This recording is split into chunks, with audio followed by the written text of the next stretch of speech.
Sandals and shorts, and surf, and scuba, and sand, and sailing, and soccer. San Diego, California.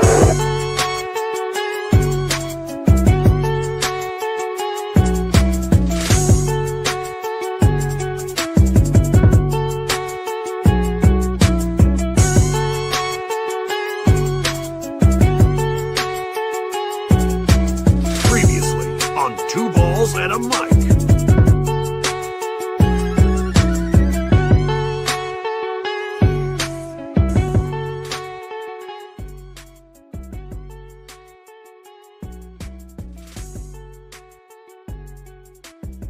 Season's greetings and welcome to Two Balls and a Mic, episode 276, back on a Monday, the 3 in person. We're back. San Diego Wave at home. Blues in a tie, 1-1 effort, a questionable officiating performance. We're going to get into it. You spoke directly with the referees, Abraham. He's not spoke. But you got a direct answer from the officiating crew. We're going to get into that 1-1 against Portland Thorns away in the Show Me State St. Louis City SC tie against San Diego FC until, guess what? Hero of the night, El Paletero, once again, honors Dreyer. It was 2-0. They made it happen. Local boy Milan Ilowski also getting on the score sheet, and San Diego FC getting a good start to this first third of the season in MLS. Season greetings to everybody. There's a really nice comment. Intro music always pumps me up. I'm like, F yeah. That is Fierce Beats. Yeah.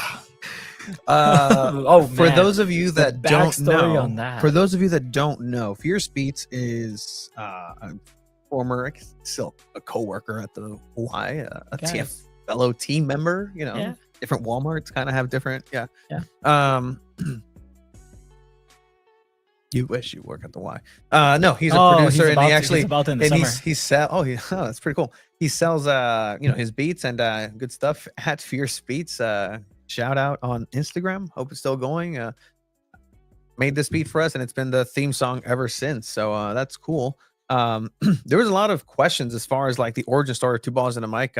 We were attacked on an imaginary place called Reddit. I was led to believe and shown like they were like, how dare you call it Two Balls and a Mic because wave and it's an innuendo. It's like, no, we called it because the two of us were absolutely obese. Oh, like more. Yeah. When did this happen? I didn't show you this last week. Last week. Week. We were called out for it. And we're like, okay, well, just know that we literally weighed 300 pounds combined more at some point. So now it's only 200. Your highest? You won't say it. I'll say it if you say it. I want Abe to guess. Oh yeah, guess. Okay. My highest. No, not your highest. Yours is literally right. Okay, now. Look, over under Abe. Say a number for Chiba. For me. Okay. Season greetings. We're gonna get to San Diego soccer. I don't remember you pre everything. Probably like 305. Over. Miami. Over. Oh. Look at that. Manu Mesa saying, listening to you guys while I play career mode in FIFA with Nordsland. Obviously, Manu. I bought Verhoeven. Owen Verhoeven getting his first appearance for SDFC. If you don't know who Manu is, make sure you check out our Spanish bi-weekly podcast, Cromi Azul. Episode 3 is now dropped on our YouTube page. So you're a fan and interested in just catching up with anything SDFC Spanish, Yeah. Check it out. Manu and myself do it bi-weekly. 100%. We'll be continue to drop those. And I mean, we have a lot of things that are happening. Playback over here. Speaking of the why, Tony, your picture is not up when I took my kid to swim classes. Who do I talk about this? Karen Style. Well, look, it's okay. My picture went down. You know wwhy? All those people up there, I coached. So that's why, you know, they are I there. took those pictures, by the way. Did you really? Yeah, it's at the meeting. Yeah, that's cool. Thing. So number for Tony? Cool. Mine was over that. Way over Yeah, that. I'll also guess. Tony was probably less than that. So I'll stake at 305. Okay. What about you? What about for Chiba? Yeah, he said 305. For both? Well, because he told me I was definitely wrong. over, So and you were less than him. So I'm gonna guess. I was 394, my guy. Yeah, no, it was like 380 something. 80 I'm proud of something you because like there's He said, damn. I'm proud of you guys. It's You all guys done good. A lot of work. Thanks. Pachuca, Thanks, dude. campeonas del Clausura 2025. Who from San Diego is there? I don't know if anyone's I there, don't but think they Then beat it's irrelevant. they to the beat show. Club America, which is That's a good thing. the home of Scarlett Camberos, Chula Vista, Bonita the high school Mm-hmm. alum. So I What think happens it's when you go important to to know. Bonita? Don't get championship. She's won a championship with America, I believe. So Yeah, Chiba. Anyways, forget Abe's an America fan. we're gonna go ahead I'm not. and these are wild accusations that are being brought about. But all right, let's go ahead and get to the top of the program. We do have a lot to talk about. There will be a little bit of an announcement, programming announcement in a bit. 5-0 Inter game, yes, UPSL side, San Diego Internacional beating Irvine FC. So San Diego representing against a team from Irvine, 5-0, an absolute ass whooping that happened at Mission Bay High School, a sold out packed stadium. Like even if you wanted, it was crazy. even if you wanted to be there, guess what? you could Fire marshal. it's your mom's favorite soccer team. That's why It's I your was- mom's favorite. Did you watch it? No, I didn't. Did you just come up with that? Yeah, it's just, That's I funny know 'cause that's you guys. he kept saying that. I really do cool. think in the near vicinity, a skunk has just gone about. Just Did you fart? no, No, that- that's no, something someone says before, right after they fart. no. Like you ever I'm- pull that I'm- move before? No, I'm like dead serious. Like that's Really, probably skunk? Okay, I can smell it now. Yeah. yeah. So just I can't smell it. programming update from Southern San Diego. We may need It's to that. evacuate the studio. It's that or our friends over in the Imperial Beach Pump. This is the most southwesternly podcast, at least sports podcast, at least soccer podcast or show in the nation. So take that, whoever. But all right, goals, gaps, and grades. Where we're going to go ahead and start.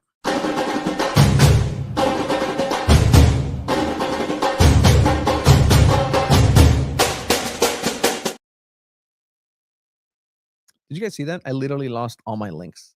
Huh, did you? Disappeared. Yeah. That's crazy. There we go. You got I'm it a back. I'm a wizard with that. All right, so where do we want to start with goals, gaps, and greats? There's a lot to talk about. San Diego FC, San Diego Wave, both really good teams in form, representing San Diego rather well. San Diego FC coming off a 5-0 performance here at home against FC Dallas. San Diego Wave also coming off a great performance on the road, 3-0 contra. Oh my gosh, who did they beat 3-0? What are you talking? Yeah, San Diego Wave. Oh, last week? Yes. Oh, they beat freaking. Was it Chicago? It was Chicago. Chicago Red Chicago. Stars. Yes. But yeah, so two teams that are kind of doing very well, moving through the season. San Diego FC had the challenge of going over to St. Louis, and they were on a 3-game losing skid away. They had not been winning away. And I think we're going to go ahead and start with the goal. You good with that? Yeah. Yeah. All right, cool. All right, so the goal is actually going to be courtesy of one Anders Dreyer, who ends up netting the goal. We were debating this, and you thought that Iloski goal was better, Abe. Yeah, I honestly thought the Milanovsky goal, just to, when you're pushing and pressing for a whole 80 minutes and you haven't been able to get a goal, and then like finally take advantage of, like, center backs have been playing well all game, but then finally I think Josh Yara kind of got caught in the back foot there by So unfortunate. yeah, Josh Yara of all people. It's so funny because I was telling Abe, we were watching the Wave game while watching this. Like, we literally told I told Abe, well, if this is a clean sheet, maybe the grade could be Josh Yarrow, keeping San Diego in a clean sheet. Mm-hmm. And then Milan Iloski just beats him, and then he does this terrible play that leads to Anders Dreyer's goal. I agree with you, Tony. I like this goal better than Milan Iloski. Milan Iloski is a classic striker. Mm-hmm. Beat the defender out the back, low-driven shot. This one, Anders Dreyer, the patience he has. One, he beats the goalkeeper here. You think pass. Wait, that angle is so tight. That's a hard shot to make. You can't tell me that's an easy shot to make. And what I really appreciate about this goal is that you can see the wheels turning for Dreyer. You can see how he's just thinking about every movement. Like everything is slow motion for him. Usually when you're in this position, right now, Yado's heart rate is through the roof. He already messed up. He has to track back. He has to make sure he makes up for it. Mm-hmm. Goalkeeper in no man's land. Like he's absolutely lost. Like there's no way he's coming back. So he just needs to just take it a second at a time. Even in that frame, 1v4. He should shoot right here, right? Sure, he should shoot, but like that's not what the Right to Dream book says. That's not what Anders Dreyer says. You know what? I'm gonna look for some teammates. It looks like a difficult situation, but he still recognizes that if I go at a certain angle, I'm gonna be able to have the option to wait for somebody. He looks to his right, nobody's there. Dude, he knows he's gonna shoot that. Nobody's there. It. Okay. Hey, he's like, I tried the unselfish play, guys. There's no one there. For him, acres of space. This is a difficult shot. It is. No, and I think he already knew from the point where he beat the goalkeeper, he already knew I'm gonna take this shot. I'm just gonna pretend like I'm looking this way, try to get the goalkeeper a little bit out this way, and make a little bit of a wider angle. He takes it with all the confidence, and it's a great goal. I think it's probably the best goal he scored. I think this goal was better than the goal he scored last week. Yeah. I agree with you guys. Yeah. This one was a better goal. I like it when there's like a strong, low shot. I feel like that's kind of been lost in soccer a little bit, where a lot of people are just sending it to the moon and just trying to force that really hard shot. But then when it just goes low and like tight, you're just like, yeah. But that other dry shot was amazing. And such a tiny angle. I agree. Lucky. There is a aspect of luck. Like you're amongst a forest of trees, forest of legs. There's so much that goes wrong for St. Louis. Should the goalkeeper have stopped that, Tony? It literally goes in between his arm and his leg. Sure. He should have stopped it. It's fast. It's a strong shot. It's a strong, low-driven shot. Like his angle that he did everything right. Goalkeeper by the book did everything right. Josh Yarrow, man, you need to recognize he should be on the line. That there is nobody who is going to help Dreyer. Look to your left, dude. Like, look at where your goalkeeper is. Why did you stop? Yeah. Why did you stop? Keep looking and be on the line. Josh Yarrow, you're also the gaff of the week. One of the gaffs. Yeah, one of the gaffs. No, this is just of insane, the week. man. So I'll just play Gets it. the assist. So yes, Josh Yarrow, man, come on, foo. Man, Season's greetings, foo. ¿Qué onda, Papi Chavo? Papi Chavo in the comments. I know people are on Instagram. Thank you for joining us here on San Diego Punto Fútbol, San Diego's #1 soccer program. Already a good play for Dreyer too, to take advantage of it, but just so many factors in here that was not optimal at all. Honorable mention. I know, Abe, you threw out this goal over there. Taylor Flynn. Do you have it? A banger. Yeah, I did. He linked it on the doc if you want to click on it real quick. It's an Instagram reel. Taylor Flint, what a banger that was. Like, yeah. Golazo. Former San Diego Wave. Click the little arrow. And, Yes. I think he knows how. Yeah, I think he knows. Yeah, he knows technology. Tecnología Azteca. Taylor Flint with a rocket from distance. All right.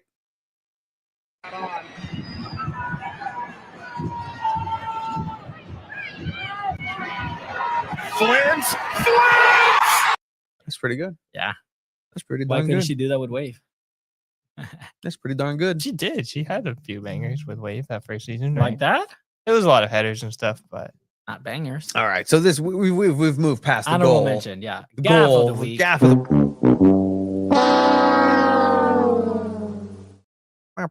The gaff of the week mainly goes. You to guys the were there. officiating. I was busy in 107-degree heat in Mexicali. As my Wi-Fi was melting, I couldn't ask my 170 Jivaras. degrees. 7. 107. 107. Ugh. Gross. I know that's crazy. No, I agree. I'm glad you're okay. Yeah. The refereeing was terrible at the Wave game. There was a red card giving in the first half to Kennedy Wesley. And you all know Tony, Abe, and myself are very fair to critiquing the clubs, praising them when there's praise, and being completely honest at all times. That was terrible refereeing, man. You go ahead. I think that they were just, she lost control of the game at one point where it's like, she didn't even give a single yellow card throughout the entire game. And I find that just really frustrating in general. Like, you have to give at least one yellow card for just random plays that happen as it goes. And the penalty, obviously, it's questionable. I think it's a little bit, upon further review, you watch the replays, like, yes, she gets contact. It is a dive, obviously. It's the same thing as Noeda Penal. Like, yes, they hit the foot, but then they also dove. So is it really a penalty? Did she really have a clear shot on goal? But the red card itself was just, that made me go insane. Like, forwards can take advantage of defenders at so many different times. Like, Olivia Moultrie initiates the contact to start, and Kennedy Wesley's like, while falling, puts her leg up to try and get her foot to the ball. And like, Kennedy Wesley just doesn't even know what to do. Like, she gets the contact, kind of falls in midair while she was trying to put her leg up. So it is kind of a high kick, you can say. And then I don't even know if it's technically a complete goal scoring opportunity. Maybe it could have just been a yellow. And then when we asked the referees after, as the pool reporters, we asked the referees, okay, can you, as honest people, tell us what happened here? Why was it a red card and not a yellow card? Or what? Here's my specific question I asked. What warranted the red card instead of the yellow card against Kennedy Wesley in the 41st minute? Instead of saying, hey, she lifted her leg, she had contact, blah, blah, blah. You could have given an honest human answer, but they give these lawyer answers for no reason. Here it is. The red card was issued to Kennedy Wesley for denying her opponent an obvious goal scoring opportunity. I fixed it for them. They spelled goal scoring wrong, by the way. Hey, did you just run 90 minutes, bro? They didn't send me the email until like 11:30 at night either.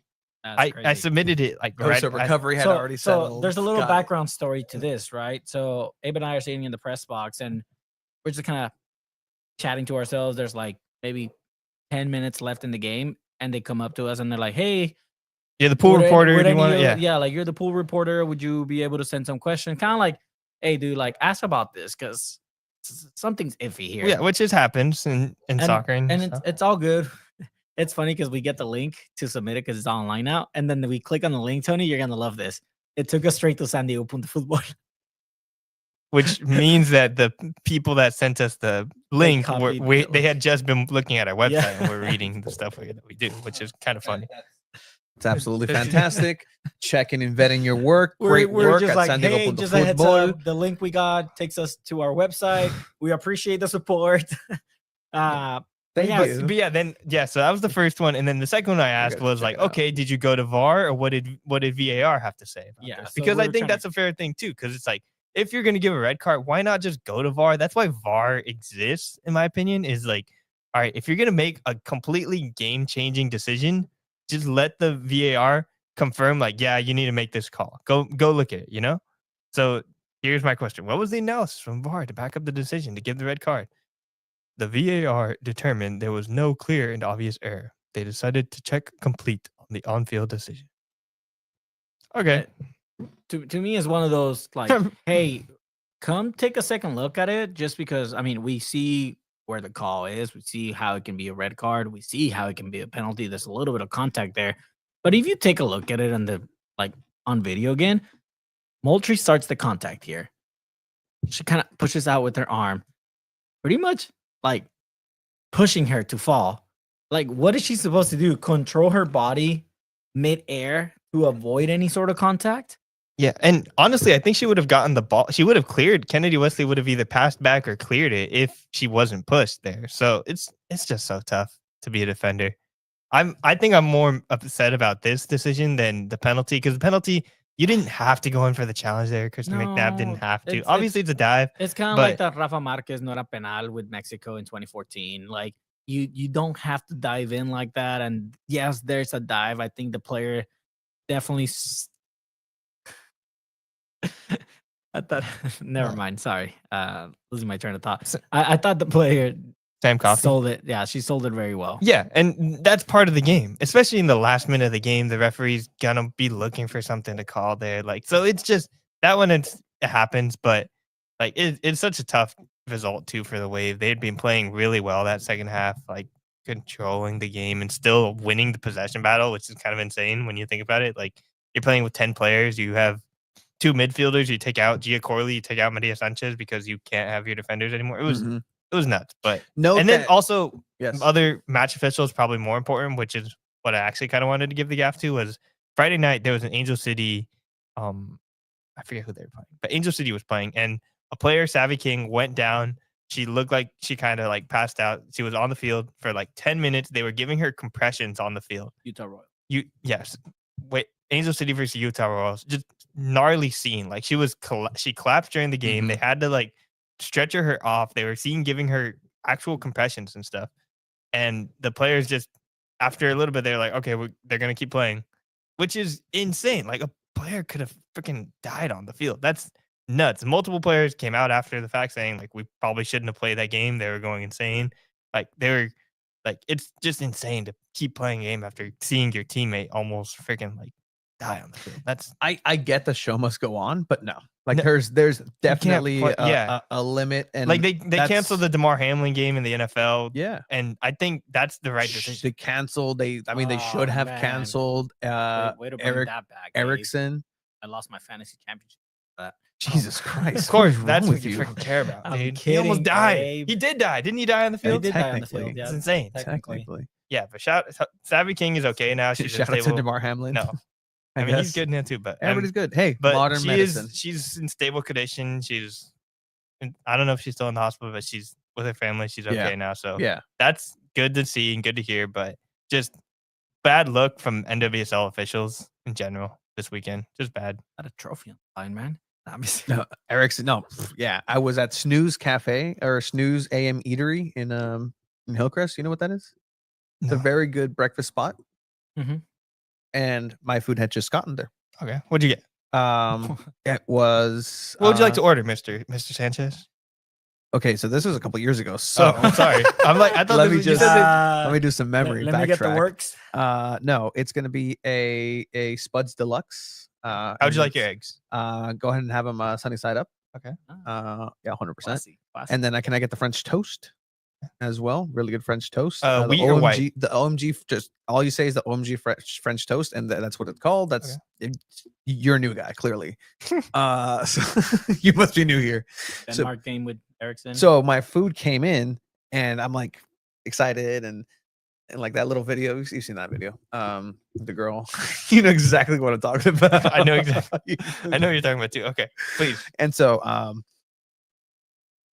I'm about to eat, and then I look up, and I'm enjoying some Euro soccer, and it's playoffs too. I think 100%. It was a good game. You know what? I have time, and Denmark were watching the it, dark horse, and then like literally, I just like, oh my god, and like I tried to explain to my girlfriend, I'm like, hey, I can't eat right now. Like a player looks like he's about to die. Like I think it's Erickson, bro. Like Christian Erickson. Like what?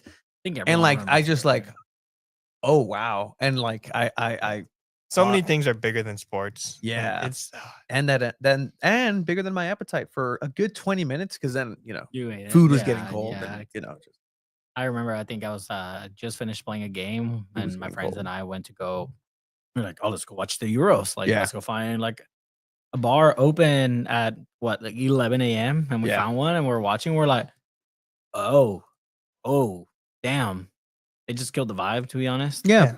Premier games, tough games, like when fans are having medical issues. I've seen that in La Liga. I've seen that everywhere. So do better, NWSL, on that front. So great of the week. All right, let's get to the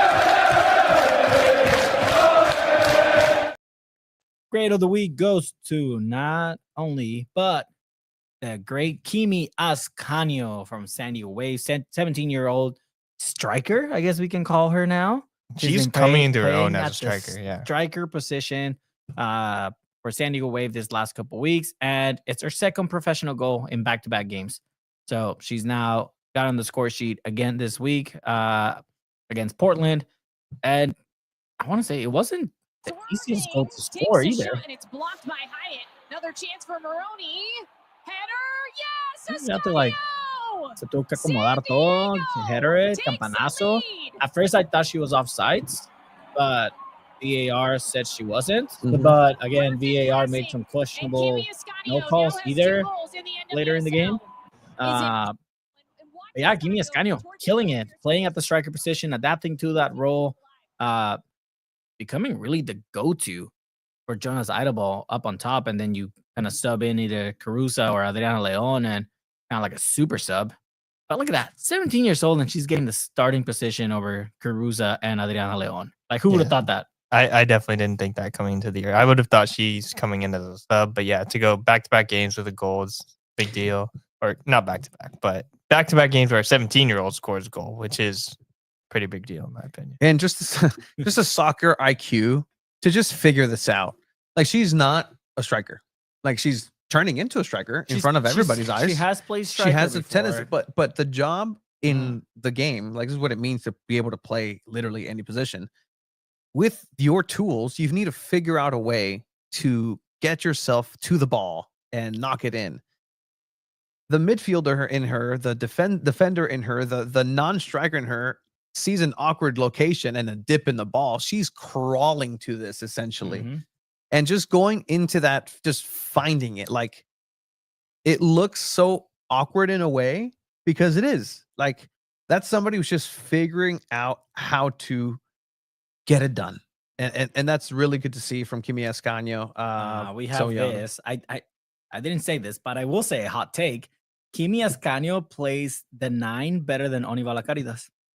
It's not that hot of a take. I think that's fair, right? That's fair. But I mean, it's it's true. But Onivala Cari is a little bit older, so maybe it's harder for a person that's a midfielder. Like, Onivala Cari is a midfielder. They've kind of forced him into that 9 position, and it's just not working. It just hurts. At least with Kimi Ascanio, she's a 17-year-old. Yeah, and she's playing professional soccer, and it's like a big deal. You're playing in one of the best leagues as a teenager, so she's able to come in and have like just be herself, and they let her just do whatever she wants to do. Telling me playing in the island of Cyprus isn't impressive? All right. I think, but I mean, he's a midfielder in the island of Cyprus, and then you're coming to MLS, and they're like, well, you can be a midfielder, but Luca Torres is playing good now, so you don't have a spot. And see you later. Marcus Invartson got injured, and Alex Martin's injured now. So look at her acting like she has control of the game. The referee? Yeah. I mean, that's great. Yeah. Yeah, just give a yellow card. At some point, give a yellow card. All right. She gave a couple stern looks. What else do you want, Abe? All right. Do you want to dive into Wave first or SDFC first? What do you think? We can go Wave quick since we've already. I mean, we're on the Ascanio topic, so yeah. Let's go into some San Diego Wave.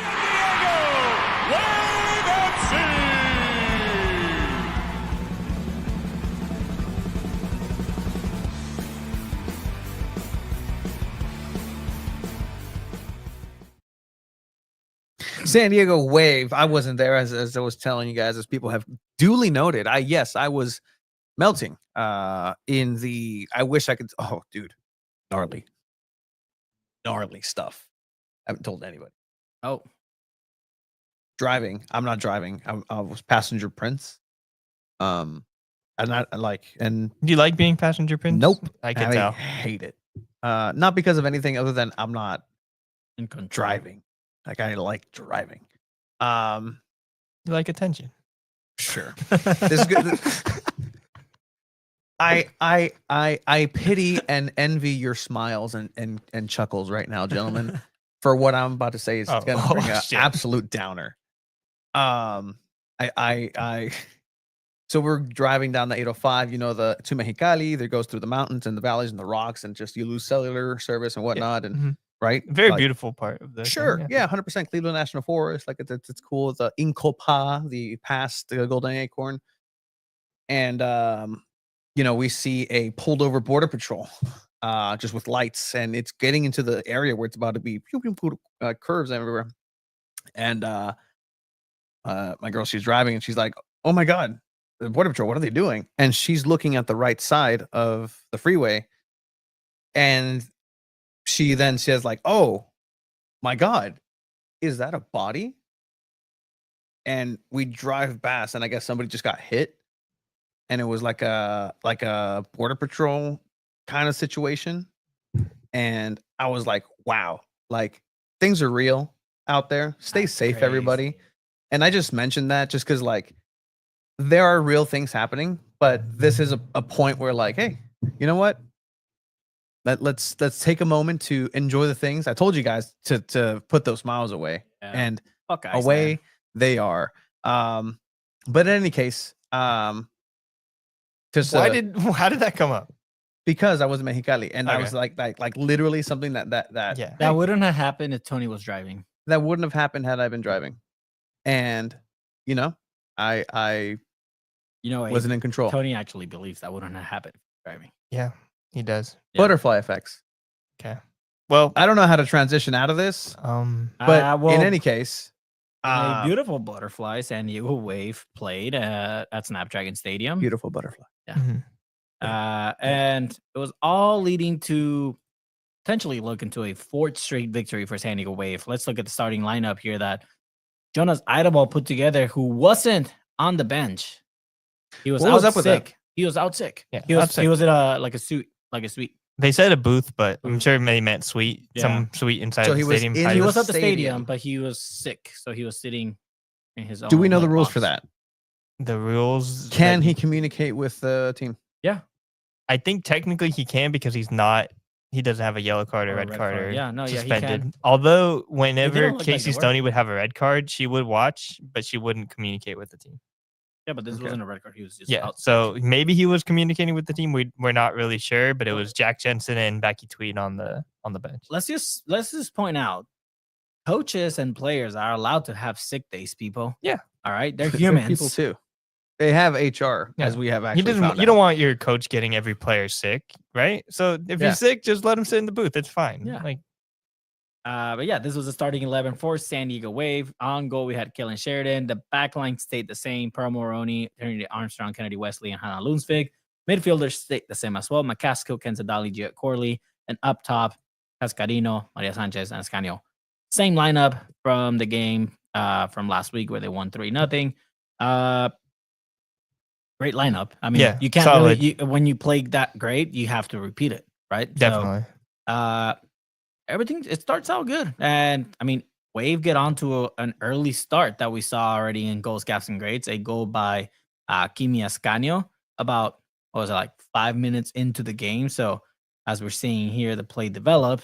We're talking about Kimi Ascanio, and Kimi Ascanio has just adapted to that position well. Maria Sanchez, to me, it still seems that she hasn't been the same Maria Sanchez that she was at the beginning of the season. I think she started off the season at a high level, and I think she's kind of dropped a little bit. At least she hasn't made an impact on the score sheet or with goal contributions. Last week she did get an assist, but assist. But yeah, so what did you guys think of this play? I mean, Kimi Ascanio getting another goal. Yeah, I think also important is Gia Corley just like trying to rifle in a shot to get the deflection too. And then I've been saying this like since honestly freaking Coachella is Pearl Moroney sends in these crosses that are like kind of crazy. And like even during like training and like warm-ups, if you watch and like I like to focus on one player when they're warming up pregame. And I always end up finding myself watching Pearl Moroney because she just will take these insane crosses or these insane shots where it's like, are you ever gonna have that chance in the game to do that? But then here I think it's a pretty simple cross, but it just shows like those kind of practice things end up working out because she curves it a little bit in front of the defender behind the back line. The center back is not covering the back post well, so it just leaves Kimi Ascanio wide open. And then I think, yeah, Pearl Moroney's just been waiting for an assist like this, and it's cool that it finally came. And especially so early in the game too. I think after like such an emotional win against Bay FC with that like late game header by Trinity Armstrong. You kind of want to get on the board early. It was a good move by So I've been just kind of delving into this game, obviously from the outside in. But a lot of talk of Portland being one benefactor of the dark arts, and just kind of going into that bag this season. And is that true? And if so, like, because I did see also just it came across like, I've lost respect to this player and this player. Now they're floppers. Now they're this. Now they're that. Like, there's some and does that label actually say onto players? Like, is that a good Luis Suarez? That's a known flopper, but is that a resource? Like, are they just tapping? Is that a strategy that Portland was kind of utilizing? They saw no yellow cards were being given. Maybe a little bit, but I think people are reacting that way just because both of those players are known to be in the national team and make an impact for the U.S. women's national team. So shocked. And when it happens against a team that you're supporting, you're like, man, I hate this. It's kind of like Cuauhtemoc Blanco. You hate him when you start playing against America, but con Mexico, vamos, Cuauhtemoc Blanco. So I feel like it's kind of similar. Like Pikachu made a appearance again, Tony. I'm glad. Congratulations, Cove. The Sirens, please keep it up. Eric, up. How's it going, fellas? Yeah, I mean, San Diego Wave is just slowly putting together and piecing together a really good season so far, and they've faced different sets of adversities, right? Whether it's travel, whether it's not having the chemistry, whether it's not being able to pull up a full 90, they're getting through this, and I think this is another test to really put San Diego Wave to the test already. Kaylin Sheridan doing her captain's duty, and that's again part of the reason why I'm not a fan of goalkeepers being captains. Is not anything else other than you can't do this mid game. Like you take that element away, and if you do, a referee can, be if you're giving the business to a ref, they're petty, most of them, or they're human too, right? Cool. I'll restart the play before you get back. They can do that. They can technically do that. I brought this up that like the fans started booing pretty early for the refs, and I'm always curious to see how much refs can take that personally, because you never know. So it's like, if the fans are booing the entire game, then at the end of the game, when there's a close penalty call, maybe referee who is human can go, oh well, you know what? They've been booing me all game. Might as well, which probably isn't the case. I know referees tend to be fair and all that stuff, but you would hope. Yes. Although at the same time, referees I think are petty, man. Refs are pretty biased in soccer when it comes just generally when it comes to like giving penalties out or not. A lot of penalties end up happening for home teams just across all of soccer, so you never know. But this was like genuinely since I think like the first season where there was like Let's Go Wave chants when they were like selling out Snapdragon for like those first couple games and like 2022. This is like one of the first times the whole stadium has chanted. Yeah. Which is kind of crazy. Yeah. It was Alicia, the way the stadium can come together for a chant was great. Now, if you can only weren't chanting that, I mean, I like the grit. No, I've been thinking that there are much worse things. The Wave, yes, there have been much worse things actually chanted at Snapdragon Stadium. No, the Wave fans have been getting more and more like, I don't want to say angry, but like a little bit aggressive or more boos than I've heard in years past, which is kind of, I think it's fun. Though, man. Yeah, but they have gone. It's fun to hear when it's like, okay, if the players like celebrating in your thing, or other times they might have like clapped if another team is like maybe celebrating, but now they just give them the business. They're booing a little bit. So it's cool. It's nice to see the evolution of San Diego soccer. This is what, year 4 for Wave, fourth season. I think by now the San Diego Wave fans are very much into the league already, where they're starting to develop hatred towards some teams. They're starting to develop those strong feelings against other players, where they're no longer an expansion team. They're a team in the NWSL. They're not one of the brand new expansion. We have 2 of those already in the league. Good point. Where all these fans are saying like, no, I hate this player. I hate this team, because they've been engraved in this league already for 3-4 seasons. I will say that the nastiest they'll be is they really dislike somebody with a passion. They strongly don't like them, and that's what I kind of like about the NWSL. Like everybody's kind of It's still nice at the It's end of still the day. nice at the end of Like the everyone's day, right? friends, which is what soccer should be in my 100%. opinion. I 'Cause completely you're allowed to agree. have beef at the same time. Like That was the most negative chant I've ever heard at a Wave game. that's cool. Like it's especially when there's like moments like that where everyone can get around each other and it's like that's what I love the most in sports when you're next to a random person in your seat and you're like that sucks and they're like yeah that does suck and then you guys just high five. Like you don't even have to know each other's names, but Yeah. you guys just bonded over something that's happening on the field. Like that's really the beauty of sports and humanity. So Tony, cool game. I will say this. I think last week you did mention about Adriana Leon. She is having a hard time knowing when she needs to shoot the ball, when she needs to let it go. And you see it towards the end of this game. We're fast forwarding a little bit towards the end of the game just because there wasn't a lot of action. There was three shots. They dominated possession. Yeah. And that's kind of like been their story all season long for Wave. Which is great news if you're a Kennedy Wesley down. Yeah. Like the fact that literally we can jump through the second half. Last thing we really saw was Kalen Sheridan at halftime arguing. Come back. There were some chances. But Wave, they got through the storm. They weathered they went in the Lion King.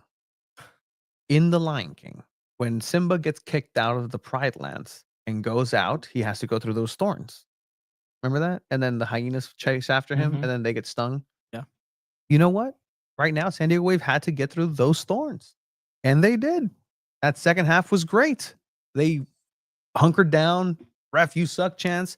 I really want to hear from the Sirens actually now. I'll reach out to get a call of the Sirens. We need to redo one of these. But the fact that you're a downing player the whole second half and then the 93rd minute, you're still up here attacking. Yeah, and for even the substitutions as well. Like you're bringing on Kira Cruz and Leon as your substitutions. Like you're not parking the bus essentially. You're still sticking to your game plan, and San Diego Wave did that.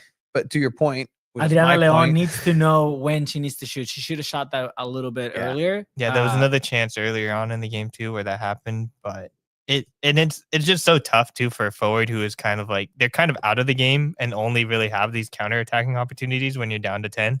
But I mean, just a great performance by Kenza Dali and Savannah McCaskill too in the midfield to like create chances like this because there were multiple kind of like chances and like counterattacks where it's like you're down a player and how they're still playing up that high. It's impressive. And San Diego Wave like had an impressive performance. And it's so tough that they got that result. Yeah, and so tough result it was because you have to go all the way into the end of this match. If you thought San Diego Wave is gonna go down an easy street, I don't think that is the case. Literally at the 95th minute. It was 5 minutes added time. Yeah. Jeez. Like it's insane. Maybe not the time to go for a Meg. Moultrie. Coffee. McCaskill misses. Sam Proved you Coffey wrong. goes Didn't need to down. go for that Meg. Oh my gosh. It's a penalty. Even the commentary, Don't they try to go can't for believe Meg. it. They're like, 2 "Oh my passes god." later, here's Sam Oh, Coffey boy. trying to My get thing it is off. she This time he goes jumps. in. I hate Oh, when boy. they jump and they just overdo it. Like I don't even think the contact's there. To be honest, She always like breaks her shin if he doesn't. Jump, I but no. like the theatrics of a good flop. yeah, It's a resource. If you can pull it off, it's a weapon. Unfortunately, it's the dark arts, but I agree with that. Like, just like the bounce of it, like you just at least make it look good. At least make it look real. At least take the hit. But yeah, you see here, no real contact. Like look, she's there's- jumping there. She jumps over the contact. And there's referees, and I've seen this, and it's usually outside of the box where they will call a foul como juego peligroso, like a dangerous play. Yeah. Like that would have been a foul and a pretty bad foul had the player not jumped out of the way. Yeah. I'll give you that. When do you get tackled and you're in the air like only when you're selling it? And she sold it well. And I think that's kind of like what the story was. Like she sold it well. Ref bought it. The AR did nothing about it. And again, it's to the point where what is the point of the AR? And if it's used correctly, it's great. But again, when it's not used correctly, if VAR exists, here's the VAR idea where it's like, okay, this foul happens, wave clear it out. Referee can hold the play, listen to the VAR, watch the replay, and then decide is this a penalty or not. I think if they watch the replay, they still probably give it a the penalty ref just calls because it. Refs calls refs never kind of take back their own penalties if they go look at it again. Yeah, that's true. I think refs hate admitting that they were wrong, unless VAR says like, "Hey, this isn't a penalty." We will point this out. Abe sent out the questions for pool reporting. Yeah. So 30 seconds before this happened. Oh, you had already sent it in. Yeah, literally. So that's 30 why- seconds why a they minute didn't before. Okay. this All right. happened. All right. So let's bring it back, and then we're gonna get to some Idiot, SDFC idiot, here. In a bit, San Diego FC going away 2-1 victory. Press conference with the refs, Eric Fowler. So the closest thing to that ended up happening with the questioning of, if you want to pull it up, Chiba, on your end, once again. You don't know the shortcut to bring tabs back to life. It's a Shift Command T. Any tabs that you close can automatically come back up. It's on a Mac. Or just click history and look for it.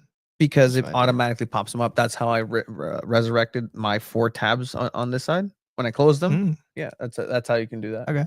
Or I can have you explain all that while I pull it up. So so you asked about the actions, the red card, and just kind of the interpretation of that. It's like, why'd you give a red card? Well, we gave it because it was denial of goal scoring opportunity. It's like, just talk like a human and just say, hey, that was a bad. So now I ask you, what would have been the question had you been able to ask about the penalty? Keep in mind, they told us get as open-ended as possible. Which because they do this. Yeah, I also reached out to some other NWSL media colleagues that I know cover other teams and I asked, like, have you ever gotten a good response from the referees? And they say no, never. They're all lawyery like this. Yeah. And they all laugh.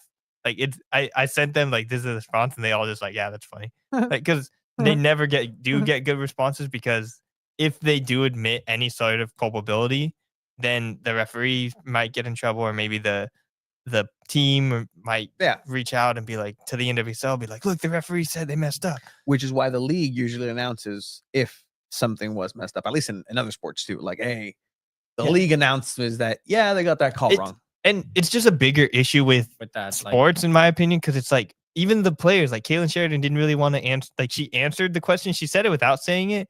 But I would love for the players and the coach to honestly say what they believe, because she can't say, like, the referee made a bad call. Otherwise, she's going to get fined. Yeah, exactly. Like, how you're not letting your players promote what just happened in the game. Like, technically speaking, they're not allowed to say what they believe, because told by they might get fined. At the end of the press conference, Like, as she was walking away. Sorry, I can't say what you guys want to hear. I don't want to get fined. I can't afford it. Yeah, she's about to be a mom. Happy Mother's Day to Kaylin Sheridan also. But it's so annoying in all sports where they're like, I don't want to get fined. It's like, well, defensive effort for a team that's known for their offensive identity to be able to almost maintain that clean sheet. Us? Yeah. It hurts. It hurts not to be able to maintain it. I think we shut them down and we frustrated them, and we wanted that clean sheet. And again, it's hard to say it in any other words than it was out of our control, and something in the universe wanted to make sure that we didn't get that. So. Kaylee, it's okay. Yeah. But Wrong clip. Just tough. But tongue in cheek, most of what you're saying, like, just like, I wish I could tell you. Yeah, I think the best quote was like, ultimately things happen. She didn't want to say things happen. This clip is like half the press conference anyways, Tony. So yeah, it was quite a short press conference. This clip is like half the press conference. So it was a quick press conference. Yeah. Also, Kaylin Sheridan 150 appearances. Yeah. Well, Yeah. Did you guys get to ask about that? Someone did ask about it, but she kind of turned it back into the thing, because she was like, she was mad. Never, she was like 150. I've never seen something like this. Pretty much, like, she's like, I've seen a lot. Like, she got a red card after a game one time. Do you guys remember that? Yeah, Torero? That was like the first time I remember like the power of the NWSL, like social media, just because I posted a video of her just walking off the field mad, and that was like my most viral tweet at the time, because people were like, yeah, she should be mad, whatever. So since 2022, at least, NWSL fans have hated refs. So, what is your most viral thing now? I think it was when I called something about utter embarrassment for the Wave when they got like knocked out of playoffs. Probably was that through San Diego Punto Football? through me. Damn right. You did good work. Well, I think for us, I don't remember. I've done some stuff. I don't know. For us, I think You it's broke the news definitely- for Duran Furry. I think for us, the most viral stuff is when the chant was heard for San Diego FC. That was one of them. If not, Manny Machado. Yeah, that was pretty cool.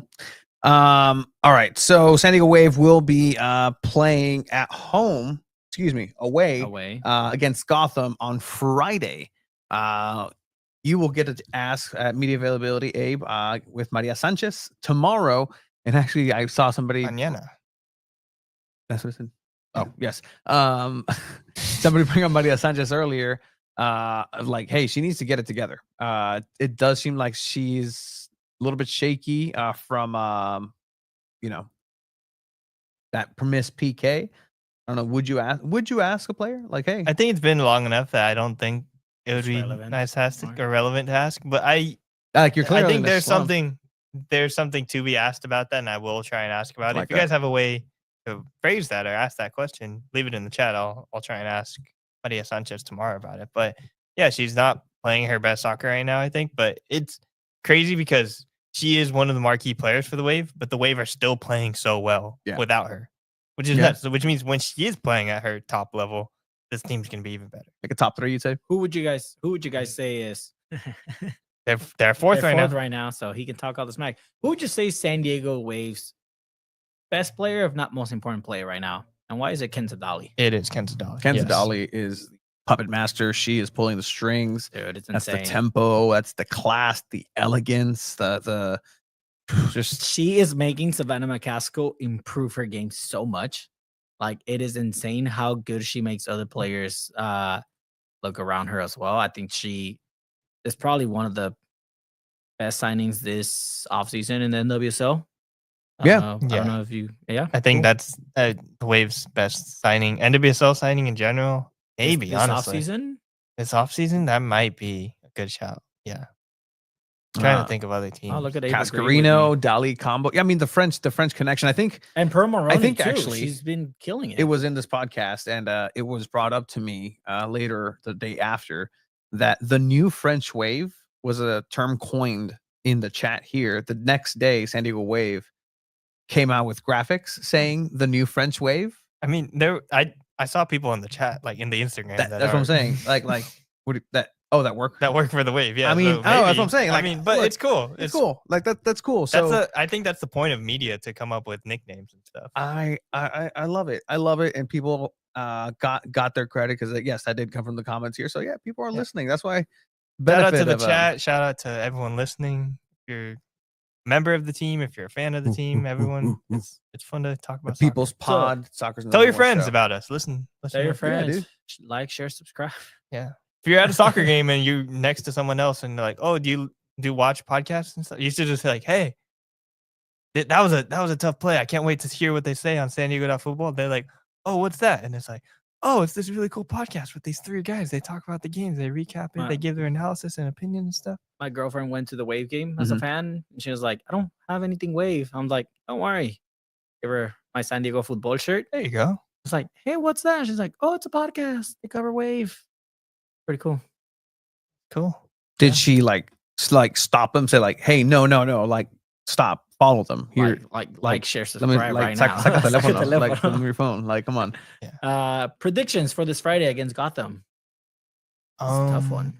It is a tough one. Gotham hasn't been playing their best soccer, and Wave are still playing really good soccer despite being down player for that game. Yeah. They're going to be down a Kennedy Wesley in their next game unless they appeal it. Unless they appeal it, get appealed. I would assume they would try and appeal it. But Kristen McNabb still played pretty well, other than that final penalty. But Kristen McNabb is, I think, solid enough as a center back there. You can expect it. I'm gonna predict a. Shout out to Playback, who also takes pictures of you guys. That's it. Yeah. That's who's stalking you guys. That's who's stalking you guys. Yeah. Okay. 2-0 victory for San Diego Wave. Ooh, clean sheet. Yeah. All right, Tony. Say Eric says a tie 1-1. Gotham play America in the Cup in Mexico 5 days after. So that can be factored in. Only just remember, thank you 609 Soccer for that info. CONCACAF W Champions Cup. They also announced that like the next, not the Club World Cup, but like the thing right before the Club World Cup, it's going to be 3 NWSL teams in 2024, the top 3 from last year. So Wave will not be involved. Because they're not going to be top 3 according to you. No, that was last year. That was last year. Okay, so they will not be involved. So until... maybe if they do get top 3 this year, they'll get in the next edition. Okay, I see that. They should try and be top 3. Yeah, maybe Chiva's going to be right. I like that. Esteban saying 2-1, San Diego Wave win. What do you say? And I'll say a 2-1 win. I'll side with the great Esteban Toscano here. I'm gonna go. Je suis un petit fromage. Vive la France. Oui, oui. Omelette du fromage. I really want to go with a Wave win, but I think it's going to be tough on a Friday on the road against Gotham, who are pretty good defensively as well. Omelette du I'm going to go with a 1-1 draw. 1-1 Actually, draw. I'm going to go with a 2-2 draw. Tony, what a petty maneuver. I just saw my boss respond to another.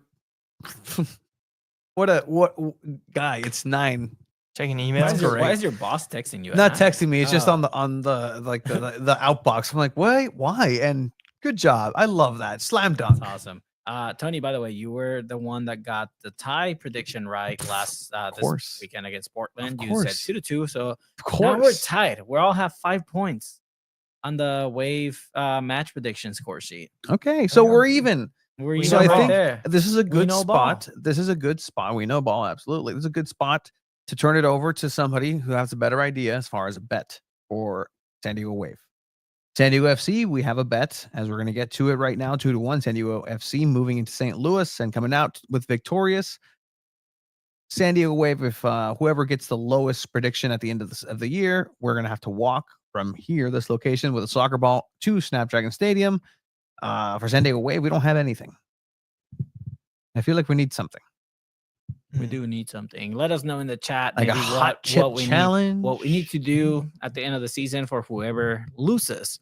You have to surf in the Imperial Beach. Oh, no, wait. It's a wave. You gotta ride the wave. So I'm actually down. I'm actually down for having to ride a wave. But like, I mean, you can go to a beach that's clean. Does that wave house thing still? It's not a wave house. That's what I don't know used what to that be. is. That's what the wave. I don't think they do presentation that. was.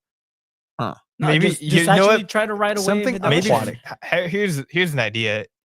Whoever has to walk to Snapdragon Stadium with the soccer ball for SDFC, you have to carry a surfboard back from Snapdragon to here. That's too much, actually. A surfboard is way harder than a soccer ball. And the games end late too. Are you kidding me? I'm kind of down for actually getting in the ocean with the surfboard and trying to just ride out a wave. Sounds fun though. I don't know how to. I don't know how to do that either.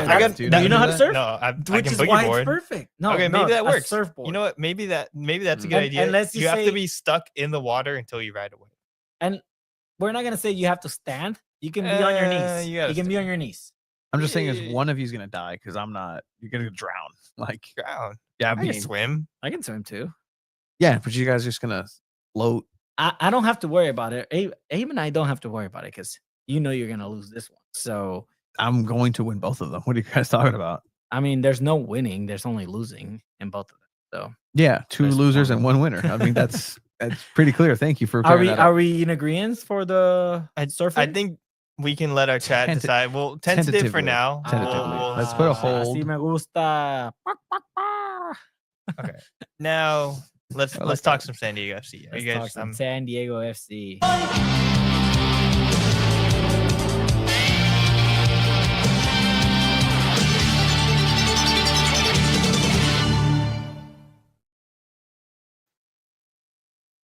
Gotta catch up with me. Was San Diego SDFC played? Yes, they did play in St. Louis. The second time they've played against the team for the second time. Yeah, that is correct.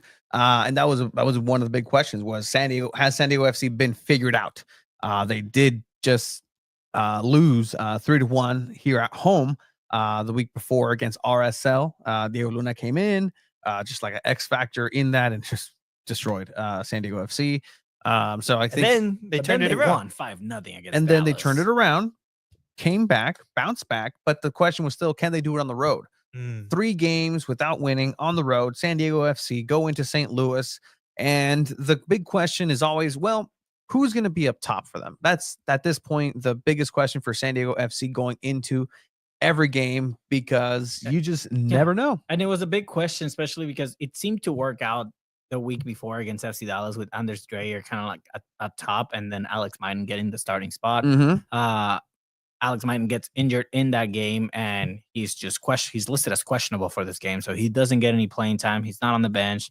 From what Mikey Vada said during media availability during the week, is that it's not a serious injury for Alex Maiden. It's just kind of some shoulder pain, so kind of gave him the week to rest. So maybe we can see him back next weekend or on Wednesday, actually.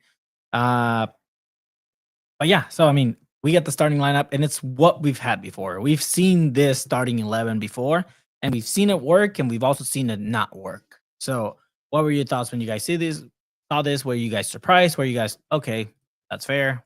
All right, so you have CJ Dos Santos, you have Willie Kumado on the right back, the Mc defense, Patty McNair and Christopher McVeigh, 97 right there. Big player. What's going on? Chivas trying to play footsies with me. I don't appreciate it. Not trying. Bombardino Cocodrilo on the left back, Lucas Bombardino, Bombino. What did you say? Bombardino Cocodrilo. Are you not privy to? That's so funny. I like that. I've never heard you like say Tung Tung Sahur? No. Brr, brr, patapim? No? Are you okay, Gabe? He knows what I'm talking I'm trying about, not to unfortunately. laugh. That's what Anyways, the show's for. It's Lucas our show. Bombino on the left back, again, cementing himself on that left back position. Bombino Negri, Cocodrilo. nowhere to be found outside of a very, very beautiful Mother's Day video that San Diego FC put out with all the mothers of some of the players. Andre Reyes, again, making an appearance from the shadows onto some social media. But Bombino making himself just that solid left back. Do we have to mention who is a starting midfielder for San Diego FC? There, Serskov, Godoy, and De La Torre. Well, I think it can be put into question because they're going to play 3 games in 1 week. Very right? true. So very true. I mean, yes. And I think it's fair to expect some rotations, especially for this midweek game against Colorado. Yeah, I think Chivas scared of that. Are you? Yeah, it's just Mikey Varas really likes Alejandro Alvarado, and I don't see what he likes about his play style at all. At times I've seen Alvarado on the field. He makes mistakes. He's a young player. He's bound to make mistakes. I just don't think he's at the MLS level yet. But Mikey Varas believes in him, and he's been getting minutes as well. He didn't get minutes this game, but I can see him getting minutes on Wednesday. So that worries me a little bit. I think it's fair to expect that, but also I think you got to give him the chance, especially in these midweek games, because I think even for Colorado, it's going to be a tough midweek game because like they're going to have to travel from altitude back down to sea level. Yeah. And it's a little different experience and stuff. So it's always going to be interesting. And then, yeah, that one game what was it, Austin, where we saw them without Aníbal Godoy, and then it looked tough. I'll agree with you there, but I think it's okay to hope that, especially with more seasoning, more time on the training pitch, that they can have a little bit more chemistry as a team with the player like Alvarado. Yep. And up top, I completely agree. Whether we're going to get that here on Wednesday is left to be seen. And another name out there too, Lofolsend, who a lot of people are looking to that right back position. And I think we've mentioned it here. Mikey's affinity towards Kumado. Willie on the right back he's just a very, very, very if you have heart conditions, don't watch Willie Kumado too closely, because you will require a little bit more medicine on that certain day, because he does not necessarily track back as much as he should because he's too far up the field. And then that has to leave Chris McVeigh to go over into the right, opening up spaces a little bit too much. But again, that's kind of another name that might appear here on Wednesday. But here last week, Tuki Lozano, Oni Valakari, and Honors Dreyer up top. Dreyer returning to his right back position. Yeah, so coming in, we're definitely going to see a different San Diego FC. But what we saw this weekend was much less the same. Like, this is what San Diego FC has been putting out the entire season. I think they're finding what their version of Right to Dreams play style is with the pieces that they have so far. You have players who, are still having to prove something for their worth in MLS. Yeah. You know, you have Godoy coming in that people were writing off completely and saying, is this guy going to be worth it? Is this guy, he's a veteran? Yes, but like, is he going to be a rotation player? No, he's a starter. He's a genuine starter. CJ Dos Santos, another player who's having an incredible season. A very unfortunate goal away from having another clean sheet and putting up fantastic plays and fantastic score lines and performances like this. But St. Louis came out early in the first half and really kind of peppered San Diego FC, made San Diego very uncomfortable throughout. And it was very tough for San Diego to settle in early on into this game. And, that's. Yeah, I think St. Louis had a much different game plan compared to their first away game at home for Snapdragon with the 30,000. And I feel like St. Louis's game plan there was just to completely take the crowd out of it and sit back and play a very defensive style with their 5 backs and stuff and just let the game come to them. And I don't know if you guys, looking back on that game, do you guys remember that scoreless draw being boring? Because this game wasn't that boring. Like St. Louis is a team that have a good striker too that I forget his name, but Klaus, I think he was rifling off some shots, had some good chances and stuff. So that was 10 weeks ago too. It's a long time. Yeah, it's a long time. So they're coming into form and stuff and starting to look better on the offensive end. But yeah, that first half, I thought, okay, maybe St. Louis is going to score here. It's close, but maybe you'll see St. Louis is the home team. They'll probably push for that final one. And then I predicted another tie, and it looked like it was coming to that because San Diego hadn't really gotten that many good shots in. Just seemed like neither team's final touches were really coming to play there. So it's hard to expect a draw, especially a scoreless one in the MLS, but it can happen. It almost seemed like for this game, San Diego FC were really missing a true striker. Because they have been because they keep building the play, they keep doing that, but there's not a go-to guy up on top. I mean, the first couple games you had Marcus Invarksen, who eventually got into the score sheet, and he knows how to bring in that pressure. He knows how to man mark. He knows how to grab that attention from defenders. But we haven't seen that since his injury. And again, St. Louis was very persistent this game. They had 5 shots on target. They were playing their game as well. And San Diego FC were also trying to play their game. Like, it was a game where nobody really fell into the other team's kind of play style or structure. Like, they both really stuck to their own beliefs and their own play style. And it was interesting to see when the modifications came from Mikey Varas. I think this was a game that they did win because of the subs that Mikey Varas made. I think it changed the game completely, especially bringing on Milan Iloski. I will tell you, though, that if I have to watch and cover St. Louis or San Diego, a team that plays like St. Louis or San Diego FC, man, the St. Louis just would frustrate me because they're right there. They're always right there. They're so close and like I can see the frustrations and the talk around this team and the potential that they have to be a team that resurges and has a DP in Klaus who is, you can tell that guy is quality. You can tell he's a really good striker, but it's just very unlucky time to time. And fortunately for San Diego FC, this was just one of those games too, where he wasn't finding himself on the positive side of things. That's a play that goes in for a striker. He did everything right. It was a great cross. He does the header directly to the ground, powerful, but just a little bit too much. And, just doing everything right. So fortunately for San Diego FC, St. Louis wasn't able to capitalize on their chances. But that's not to say that coming out the gate, San Diego FC in the second half was completely different from the San Diego FC in the first half. Yeah, I mean, Anders Dreyer is like clearly motivated after we call him out in the pod saying, like, is he on fraud alert? The week after that, he scores a goal and assist, and now he gets on the score sheet late in the game again. So, way to prove us wrong, buddy. Good job. Prove you wrong, not us. Yeah, not us. I was on board. Way to prove 100%. me wrong. Yeah, no, I mean, it's been working. La Apparently, secadora. you were calling out Chucky Lozano. He stepped up. Yeah. Who's next? Uh, I think I've actually asked you a couple times and it's worked. So who's next? I mean, we need some goal contributions from Luca La Torre. Okay. I think he's a key player in that midfield, and I don't think he's the type of player that needs to have those goal contributions to show how important he is.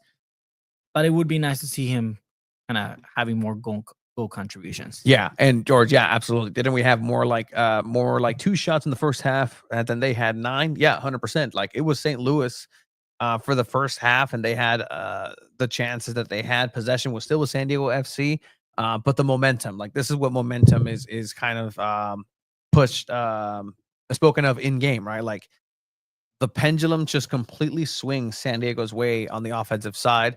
They come out guns a-blazing. Chucky Lozano getting some chances as well.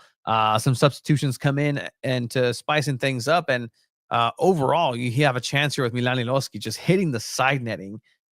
Just incredible that he missed that, but a very hard angle. This almost honestly should have been a goal. Like it's a hard one, but it's like, oh man, so close. And I think you asked him about this play in post match, Tony. I had a conversation with him again, coming back from Mexicali. Exclusive interview with Essentially. Milan Iloski. So, and I'll just leave this here, and then we'll get to the audio for Mikey Vadas. I'm in 107-degree weather.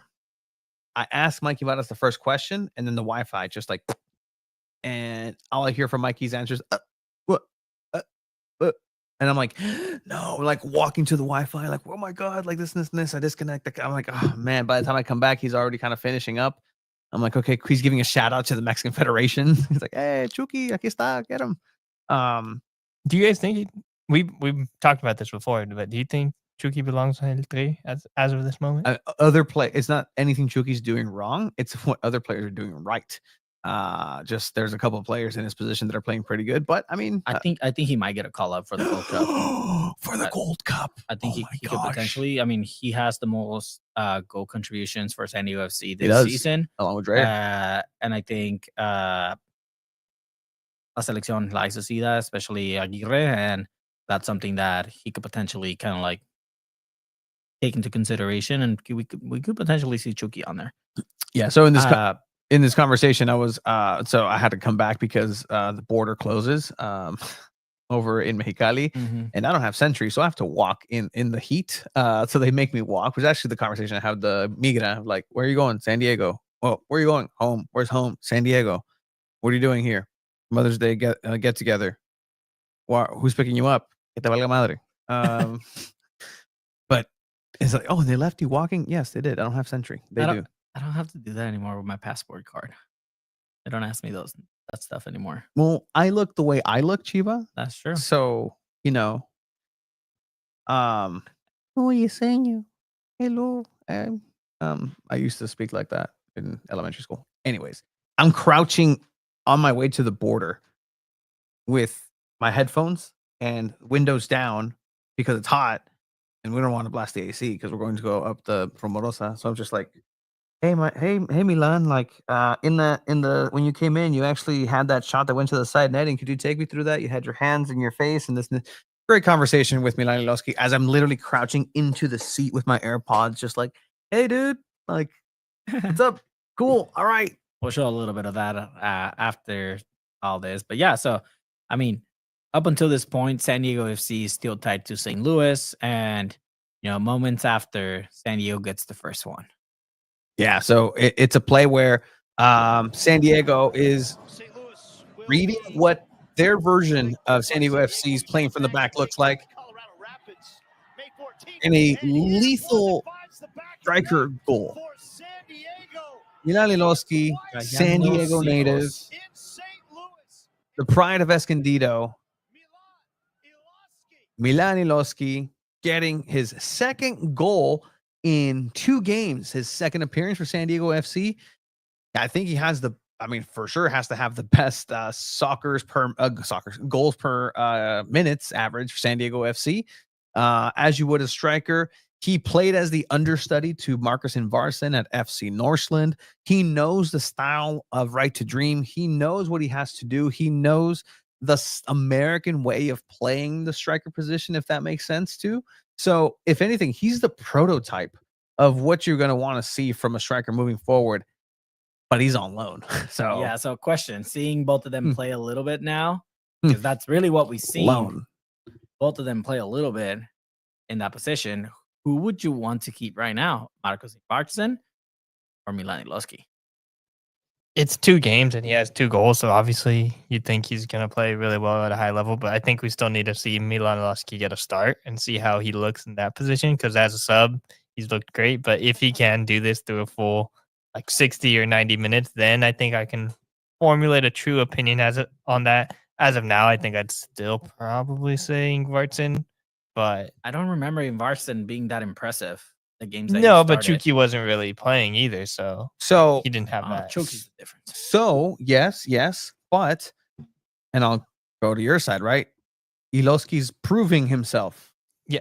As a substitute. Making an impact. As a Definitely. substitute, as a game Yes. changer. Should he be starting Wednesday? I think he starts Wednesday. you give him a start, but to answer your question, when Marcus Ibartzen comes back and he's still playing this way, that's a different conversation. If he turns it around at home as a starter, that's a bigger. Can we keep him a little longer, please? I mean, that's obviously as I alluded to, that's a loan per se, air quotes. But also then a conversation too of like, hey, Tomas Angel, yes, 609 soccer, yeah, Tomas Angel is still there. Like, he's just not fitting. I don't. he's just I don't know if Mikey doesn't like him as much. I think he's meant to be more of a backup to Chucky Lozano, where Mighton was the third player behind Tomas Angel on the left wing, because you think that you're going to have Marcos Ibartzen there. And it turns out that, hey, Mighton was actually a baller. You need somebody in the central striker position. So here's Marcos Ibartzen. Here's Tomas Angel, who can also play that. But you're so style dependent. And that's one of the challenges with San Diego FC. You're so style dependent that you need a special sort of screwdriver to open this very simple thing. Like, it's not just a Phillips screwdriver, it's not just a plano, it's not just a cruz, it's just this weird star shape. Like, yeah, it's still a screwdriver. You know how to hold You it. hate it when you get that one because you're like, where the hell? What is this? Like, Yeah. and then you get like scissors, you start playing with like butter knives, and like, then your mom hits you. No me pega. But that's what you found yourself here. And Milan Iloski at the end of the day taking his chances, taking his Did you see him get smacked by Chucky in the celebration too? oh my god. I thought that was hilarious, Sapes. dude. No, what a he moment. gave him Chucky's being llevado, güey. Dude, it's dude, just, yeah. Oh, he it's- didn't show it. no, you go back to the beginning, they do show it on the original. Anytime you goal. go to training, Chucky is the class clown. Oh, 100%. Like, he's cracking jokes. my He's like gosh. just chiso papo Chucky.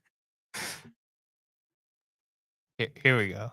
I'm It's quiet in the fans now, and then Chucky. Oh my. Oh my. No. We should clip that out of context. I 'cause that's saw that. hilarious. I saw that, and then my favorite part is like I like copy pasted that image in my like, yeah, that happened, like, because I noticed that. Then he does it again, and I think, please Did he show do it it again? Please show it. Please show it. Please show it. Please show it. Please show it. Please show it. He's right here. He's coming up. They're coming back up. They're coming back up. Hug. Chucky. Oh, they don't show it, but he gives them 2 more. Just the same strength. Agresivo. Yeah, That's damn, Chucky. hilarious, dude. But yeah, I'm gonna do that to you next time you ask a good question in the press conference. Good question. Mid-conference. yeah, heck yeah. You'll just see it on the We should- camera. You know what? Chucky, ¿esto se ve familiar? You know what we should do at a Wave press conference, a San Diego FC press conference, right after, like, hey, good game. Just the 3 of us, because it's usually just the 3 of us, or like 4 of us. Hey, good game. Good game. Questions. Good question, dude. Good question. Go up to question. everyone in the press. Good question. Start smacking butts. Like, hey, good game, guys. Hydrate. Put Smack some, the we back should, of the head like we should bring Chucky. towels. Do post game for the post game. I actually, Hey, guys, so how was that post-game conference for you guys? I was actually brought up with the idea from somebody from ESPN to, hey, we should have a press box carne asada after the game, when one of the day games. Oh, Yeah, we should I do like that. that. That'd be cool. That should be That cool. would be cool. But all right, Tomas has been a lost couple of times when he's played in the system, and yeah, again, he's been more effective as a substitute. But when somebody's already there wearing the defense down, like a Marcus Varson who's kind of tricky to figure out. He's not the biggest, but he can hold up play, and that tires out a defense. And then you zigzagoon with a good Pokemon, with a Tomas Angel in there, and you open up space with like there's options here, but I'm kind of now thinking about it. Marcus Varson is damn important to this team. Like he really is that important to this team, which they're figuring it out. But again, like that's good to have a Milan Iloski if you're SDFC. There's a reason why Marcus Varson and Yepes Verskov were the second and third signings, right? Yeah, second and behind third Duran Free. Yeah. Which is shout out. Who's playing well? I've seen some highlights of him. Shout out Duran Free, FC Northland, San Diego FC's first ever player. Nobody's gonna ever take that away from him. So yeah, I mean that's a separate conversation, I guess. San Diego FC continued, and we saw what was San Diego Punto Futbol's goal of the week happen after Anders Dreyer getting the second goal off a big mistake from Josh Yarrow. But before that, his back heel, like that was Iloski again. Like I mean, that was just a tasty, just little play there. San Diego FC, this is what they've been doing, right? Like they turn it on in the second half, and especially at the end of games. I want to just, if there is a metric to just kind of see what the XG is in the final 15 minutes of San Diego FC in the second half versus the rest of the game, and how much just that increases. Well, Zenkai boost. You know what that is? The Zenkai boost is for a Super Saiyan when they're about to die and they survive. It boosts the multiplier of power. Like you were so down, but then they dug deep, and that's why they come back even stronger than ever. Is that the thing with the beans? Kind of, yes, because they're so down and then they recuperate and they come back to health, so they get that multiplier every single time. But you see Yarrow gaffing it up, and Anders Dreyer gets second goal, and at this point, it's kind of like no stop it here. I was just smiling, and I told Dave, "Wow, I predicted 2-0." I predicted 1-0, and it looked like 1-0 for a long time, actually, too. I was like, when it was 1-0, he said, "Oh, I kind of like where I'm standing." He said 1-1. And then, in true San Diego fashion, they allow one a little late in the game, making it a little exciting. Yeah. What is it about San Diego sports in general? Just not closing out games and having to make it exciting at the end. They close it out. They did, but I mean, it wasn't pretty. It wasn't pretty. This could have definitely been to I think Esteban made the point earlier. Like this could have been a tie. Like this should have been a tie, maybe. They did come back to get one goal off of a set piece, and honestly, like they deserved a goal. They really deserved a goal at the end of the day. Like this game could have potentially just ended 1-1 if it wasn't for a fatal mistake by Josh Yarrow. This goal was incoming from the first half. It was scrappy. Like it was messy. Like it was not good. You have Verhoeven just kind of getting. I think that was Bombino. Was that Lucas? Bombino, got beat up. Luca Bombino? Yeah, got beat up. But hey, I was going to give credit too because hey, that's the kid. Hey guys, hey guys, he's 18. He's 18, and that's actually my point. Your guy's getting like mauled, like the kid's getting mauled. Please defend him next time. Somebody please defend Luca Bombino. CJ Dos Santos can see it. He can. CJ Dos Santos has his hands on his head. That's exactly what's going through his head.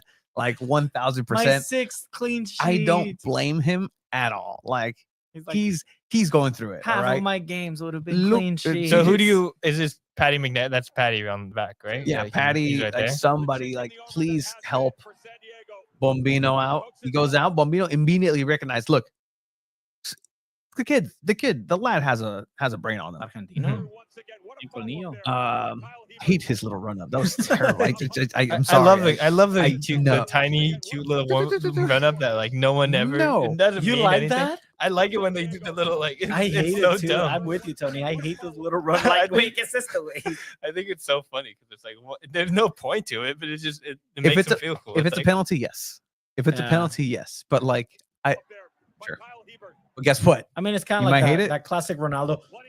But it worked. It works. So yeah. I think Bombino gets ahead of the line here, and then that's why the second header right there is onside.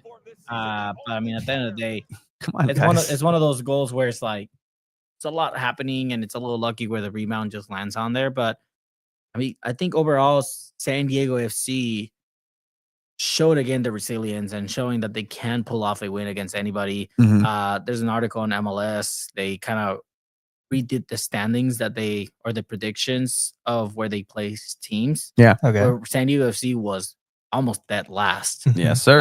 And they separated into the favorites. Mhm. Preseason was Inter Miami, Seattle Sounders, FC Share that. Cincinnati, and LAFC.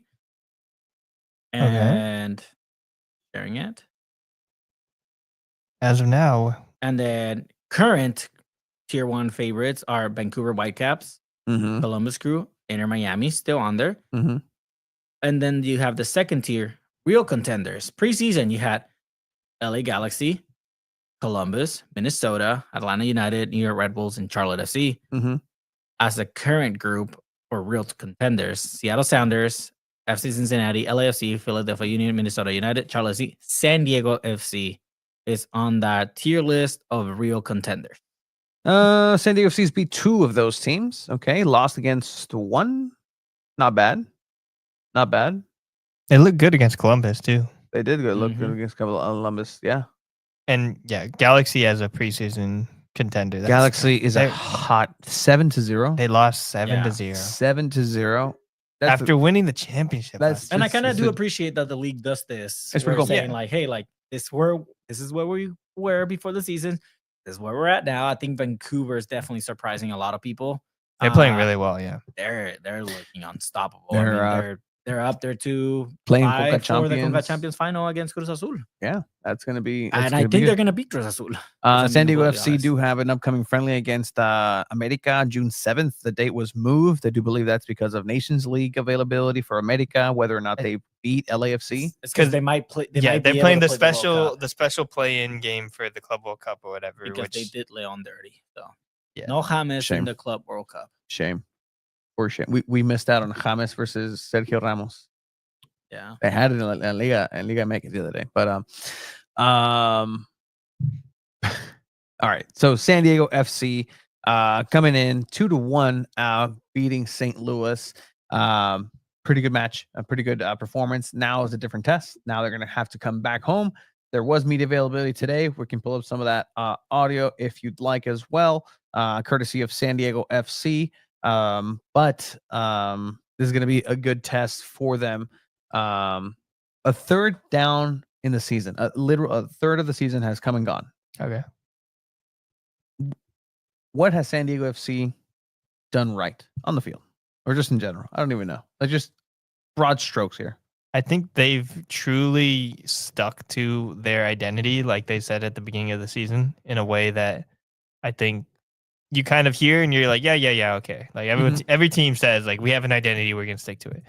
But they've truly stuck to this right to dream philosophy, this way of playing and belief in themselves. And I think it's starting to pay dividends. They're playing better. They look like their chemistry is really connected, and they already had a rough stretch that they played through where they're conceding a lot of goals, and now they're coming back on that foot too. And I think they're demanding the respect of the entire MLS, which is important and stuff. And I think every team now is going to look at San Diego FC on their calendar and be like, ooh, not necessarily like a tough one, but like, okay, this is going to be a good game. Everyone knows it's going to be a good game, an entertaining game as well. Yeah. They're an entertaining team. Yeah. I think that's probably what they've done the most well. Hey, Tom Penn, you're right. Yeah. You're right, Tom.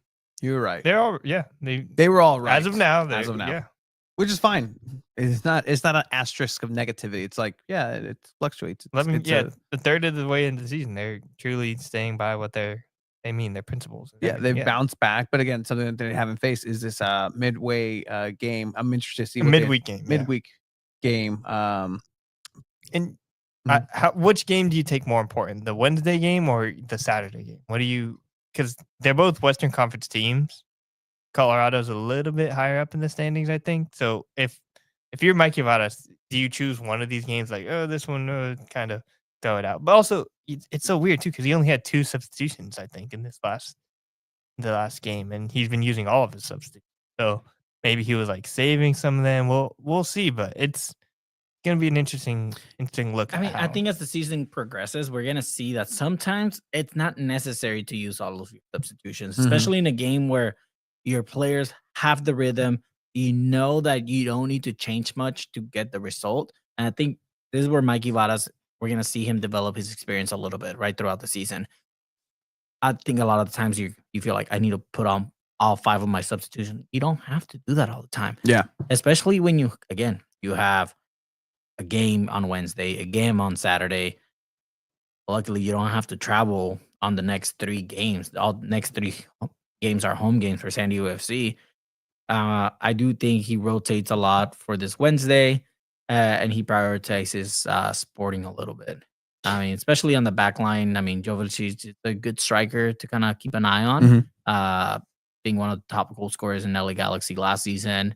So I think he kind of like makes a priority on Saturday. Yeah, and guess what? On Wednesday, you're going to face another good goalkeeper once again in Zach Steffen. Like that's MLS class, just All American goalkeeper right now. Hoorah!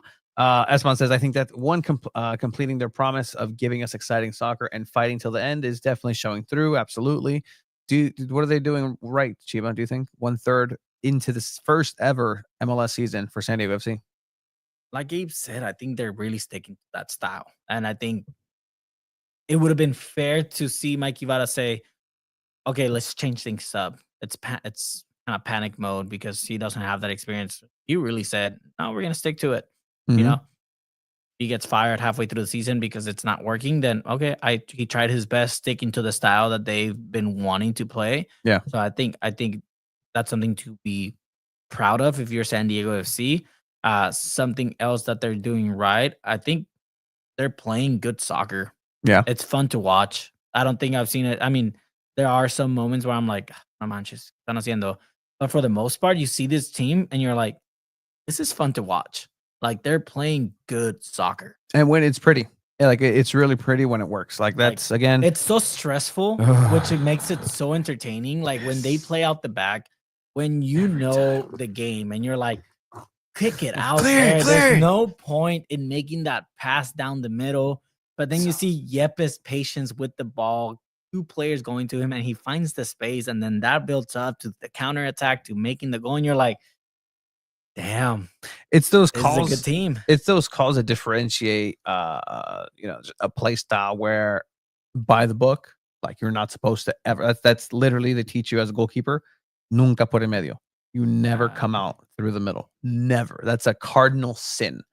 Do not come out through the middle because you have 2 sides can squeeze and press a player from either side. They don't know where he's going to come out, and then you lose it, and then they have you dead to rights 1-on-1, or they can start a play from there. Like you're at least with the sides, a player who doesn't control it well at least has one side that it's going to go off for a throw in, a possibility. You can kind of just box them out or just never through the middle. But when you have that resource, teams aren't looking to cover through the middle because it's just so unnatural to them. It's so unnatural to have to really be like, wait, you're going to do that? Like, okay, but they do it well. And they do it so well. CJ Dos Santos to Sverskov, like that connection right there, back to the middle, play it through the back and be patient. Like it's a really great style to be seeing here in San Diego. It just worries me thinking of the future. Obviously, the focus is this season, but it worries me in the future in 2-3 years who the signings are going to be because Godoy's 35, Sverskov's 31. They realistically, Godoy's going to give you maybe this one good season, maybe another season. Sverskov's going to be here. Sverskov's going to be there. He's still 35, but then at one point he's going to start declining. Yeah. You have Manu Dua who could potentially fit in that role perfectly, but we haven't seen him really get a lot of minutes. He's still very young. When are we going to get to see him kind of play a little bit? I know he's still not fully available, but he's a player that I'm excited to potentially see how he plays and develops in this style. But yeah, no, and another thing that they're doing right is their DP signings are performing. Yeah, very true. Like they're the top performers. Anders Dreyer, 10 goal contributions, 5 goals, 5 assists. Chucky, 10 player goal of the match contributions, days, with 4 goals, 6 assists, and only 9 games played. Chucky was hurt. Yeah, and he has 10 goal contributions in 9 games played.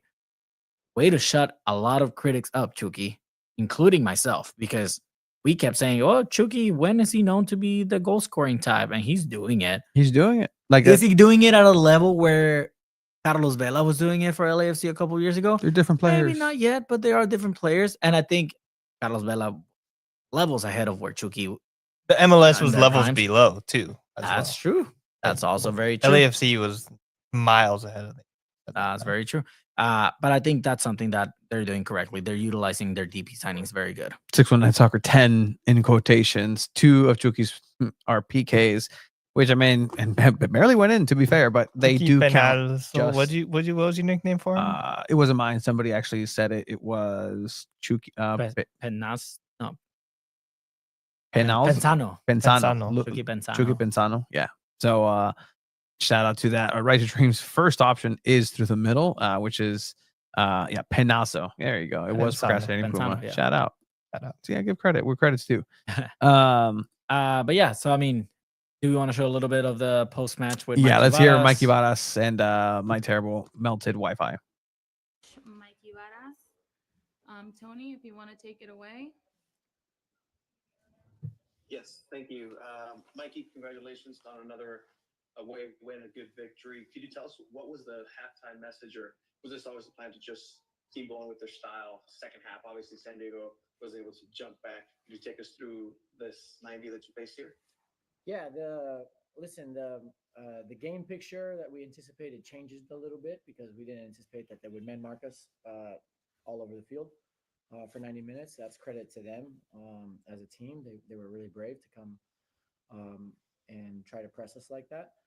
But I was so proud in the first half that the boys were committed to our style of play. We're trying to find a solution. Sometimes the solution was to make a few extra passes and then a free player would emerge.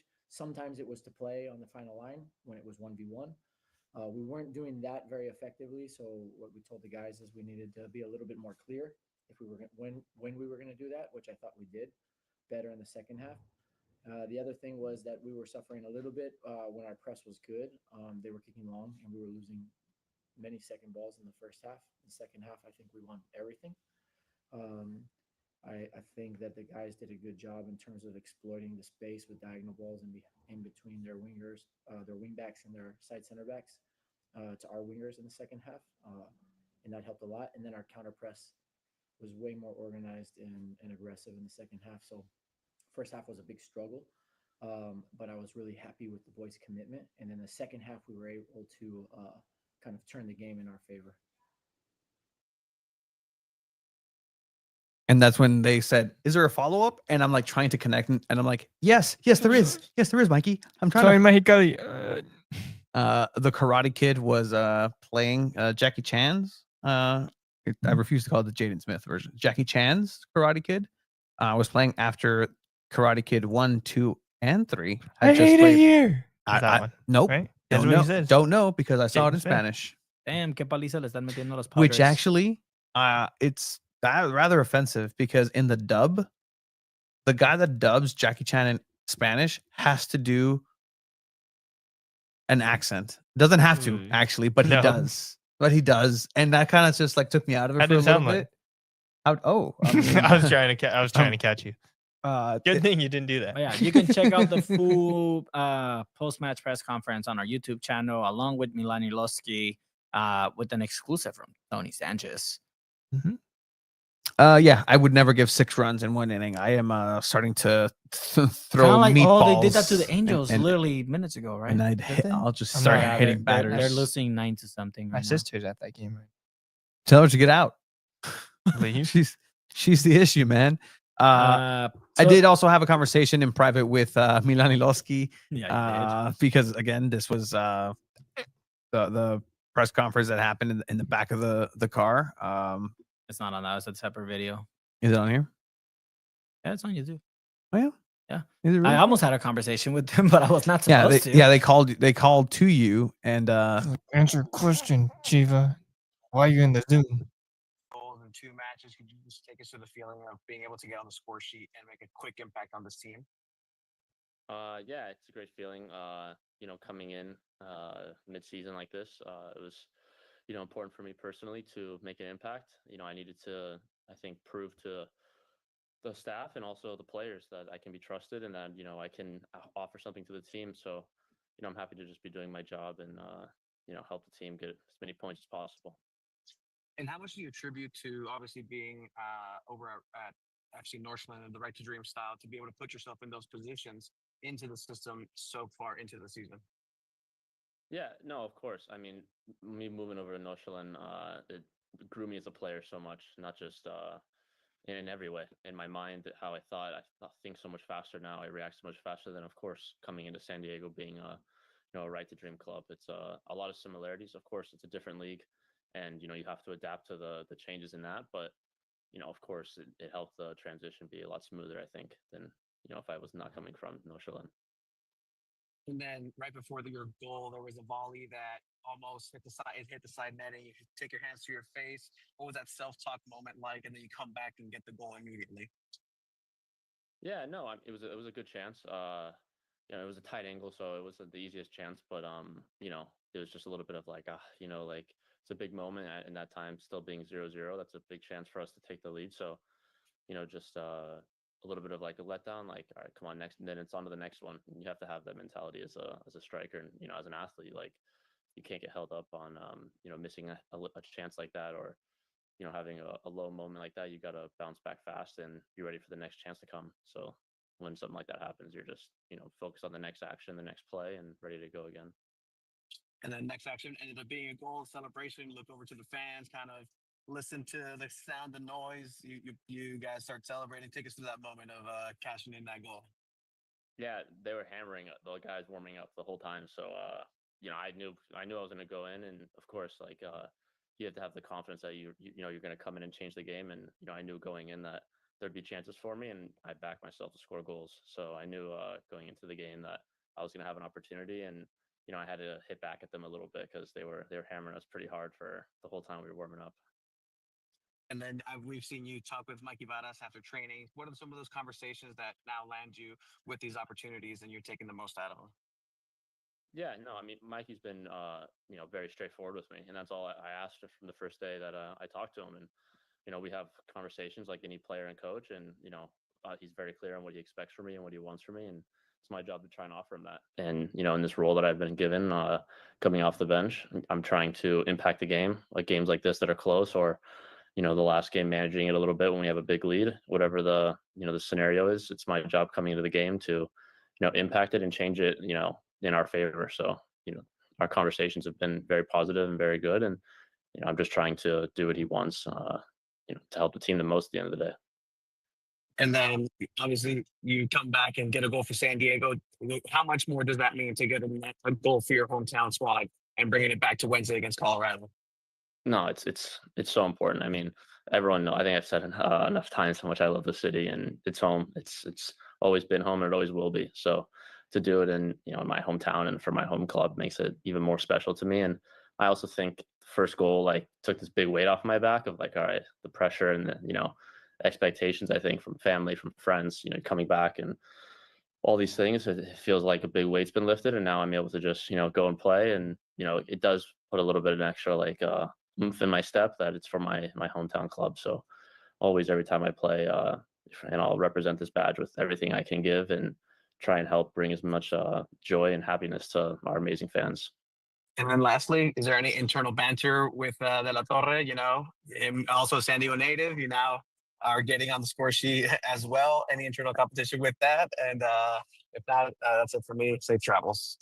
No, I've known Luca for many years. I played up actually with my older brother Eric growing up. So I played up a year. So I played against Luca with Luca from when we were little kids. So of course he went over to England pretty early, but we have a good relationship off the field also, of course, both being from San Diego, and I think sharing a lot of similar experiences coming back at a little bit earlier stages in our career. Fourth, and he told me I took this other chance that the back heel from Anna. So no, we get along good, and as long as one of us is scoring, I think we'll both be happy. So thank you for that exclusive, Milaninowski. He's like, I'm all right. Anything else, dude? You guys were asking for players to hop on the pod, I mean, here you go. Literally, there Exclusive you with go. That's Milan Miloski, like literally, that's what I was native. thinking. Like, there you go, an exclusive with Milan Miloski. Pretty cool. Did you mute me? Nope. Everyone heard you sneeze there, Chia. Have you heard him like fake sneeze? Like he says, like he literally does that, and like that's how you okay. sneeze. No, it's I sneeze every time I go in the sun. Like when I go outside. Like it's no matter what, as like if I have to it's a weird daylight thing. I don't really know how to explain it. That's a condition. I think it is, yeah. My grandma says her dad had it too, so it's like hereditary thing. Oh, like Coco. I guess the lineage Maybe, thing. yeah, but it like skip a generation or something. Thank you, Milan Miloski, for your time for that. San Diego FC now come back home. Colorado Rapids against San Diego FC. Yes, he's still muted. I'm not talking. Oh, now I am. Yeah, you've been talking, bro. I've been talking. Blibber blabber. Abe hates us, by the way, guys. Blibber blabber. Do we want to jump into predictions for Wednesday real quick? Are Wednesday and Saturday or just Wednesday? Are we doing Wednesday both? and Saturday? Wednesday and Saturday. Because they do play against Kansas City. This is tough. Two dobles. I reached out to Jimmy Conrad for a preview of as he used to play for the Wizards, Kansas City, and Sporting. That his schedule conflicted with ours. Like it's a hostile conflict. Actually, it's not good. Yeah. But yes, predictions. Chiba, who is winning right now? Do you have it pulled up? Please pull it up because there is stakes for this. Yeah, there's stakes on both of them. But while you find that, Abraham, Here if you had 3 ways, only 3 to consume it's all right. potatoes for the rest of your life and everything else It's here. disappears, what else would you do? Which ways? Which of 3 potatoes? ways So of it's potatoes? like French. Yeah.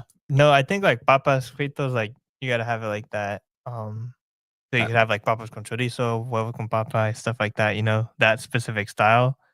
That's one for sure. The other ones, like baked potatoes, fine. It's just too much. I wouldn't for sure need a baked potato. Probably like it's 3 of them, 3 styles. yeah, 3 mashed potatoes. mashed potatoes. You know what? He's right. Mashed potatoes. You gotta have mashed potatoes on there. Mashed potatoes. So you have mashed potatoes. You have like papas con huevo, papas con chorizo, like just like diced and Diced, okay in a like that. Yeah. okay. French fries. Oh wait, I can't do French fries. no. You do. I would choose waffle fries before French fries, but I don't even fries. know if I would Potato take chips. those either. Waffle Chips. fries. Potato chips. I love snacking on chips. So tough. So bye hash browns.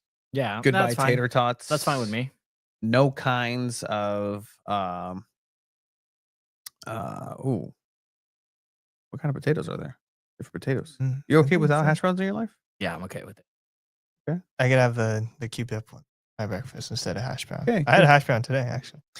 Good talk. All right, Abe is currently in the lead with 6 points. Tony second place with 5 points, and I am trailing with 3 points. Thank you for those who have purchased a magnifying glass in order to see these numbers on your screen. You know what? People call me negative, but look at my predictions. 1, 2, 3, 4, 5, 6, 7, 8, 9 out of 12 of them have been a San Diego win.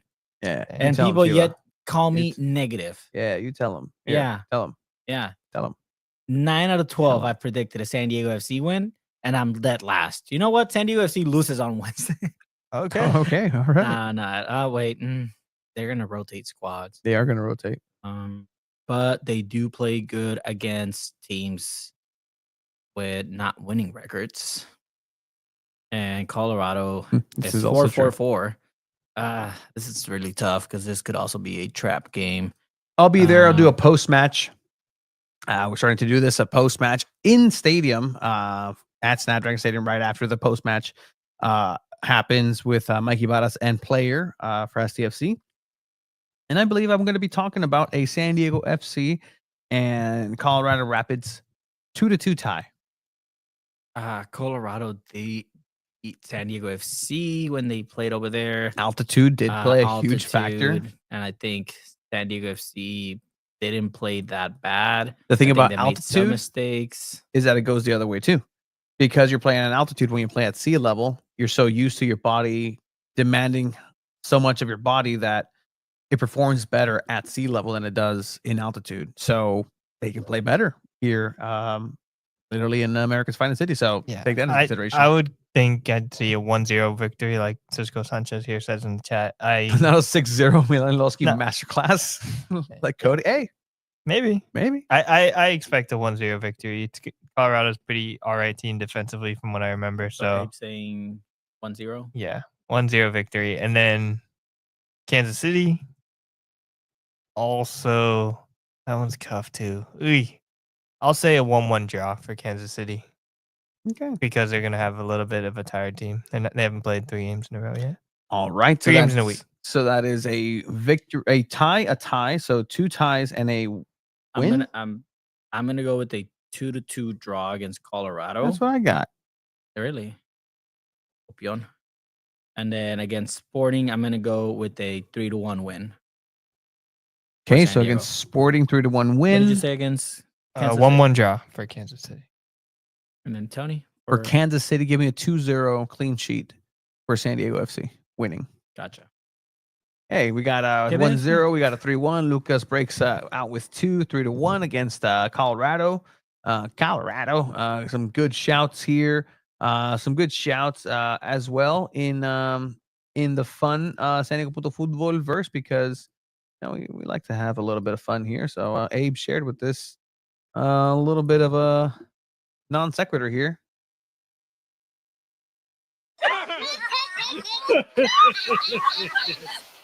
Get that cat out of the way! We're not gonna tolerate any cat slander here, all right? Get that cat out of the way. Nothing like classic Simpsons. Whoa, I don't know what that was. That sounded important. Yeah, the board of you trophy. Take this. Jeez. You gotta take this to Team Black. Oh yeah, you would be responsible for that. Ah, me Why vale do you madre. have No, this? vale- Shouldn't this me be- vale madre. Yo no trabajo ahí, compa. Shouldn't this be a board of you? It should be actually. For San Diego FC wins 4-0 against Sporting Kansas City. All right. Any damage? No. Okay, cool.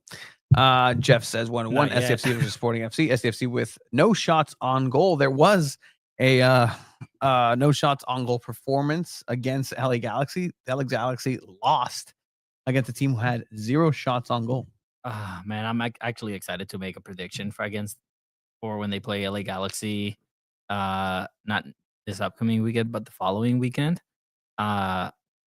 And that's actually going to be a midday game at 1:45. So won't be able to do that one, guys. But you guys have fun. Why not? I have all staff training from 8 to 4:30. Is that in July or is that? No, it's May 24th. Oh, I'm not gonna be at that one either. Oh.